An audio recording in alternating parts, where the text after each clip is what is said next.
Welcome to Anees cooking. இன்றைக்கி வந்து கீரைத்தண்டு வச்சு ஒரு அருமையான பொரியல் செய்ய போகிறோங்க. கீரைத்தண்டு பிடிக்காத பசங்களுக்கு கண்டிப்பாக இது மாதிரி செஞ்சு கொடுங்க.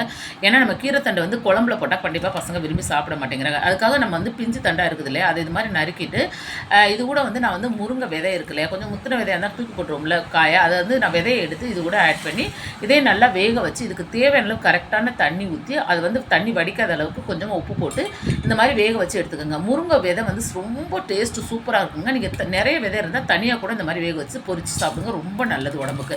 அதுக்கப்புறம் அதே கடாயில் எண்ணெய் ஊற்றி கடுகு, உளுந்து, கடலைப்பருப்பு, அது பொரிஞ்சதும் காஞ்ச மிளகா, கொஞ்சம் வெங்காயம், கருவேப்பிலை இது ஆட் பண்ணி இது கூட வந்து கொஞ்சமாக உப்பு போட்டுக்கோங்க. ஏன்னா வந்து நம்ம வந்து வேக வைக்கிறப்ப நம்ம வந்து உப்பு போட்டிருக்கோம். அது கூட வந்து கொஞ்சமாக மஞ்சத்தூள் ஆட் பண்ணி அதுக்கப்புறம் நம்ம வேக வச்சுருக்க இந்த கீரை தண்டையும் முருங்கை விதையும் வந்து நல்லா மிக்ஸ் பண்ணிக்க கொஞ்சம் நேரம் எண்ணெயிலே வதங்க விட்டுட்டு அதுக்கப்புறம் நம்ம வந்து இறக்கிறதுக்கு முன்னாடி தேங்காய் துருவல் இறக்கி சாப்பிட்டா வேறு லெவல் டேஸ்ட்டில் இருங்க. கண்டிப்பாக பசங்களுக்கு செஞ்சு விடுங்க. பிடிச்சிருந்துச்சுன்னா லைக் பண்ணி சப்போர்ட் பண்ணுங்கள். தேங்க்யூ.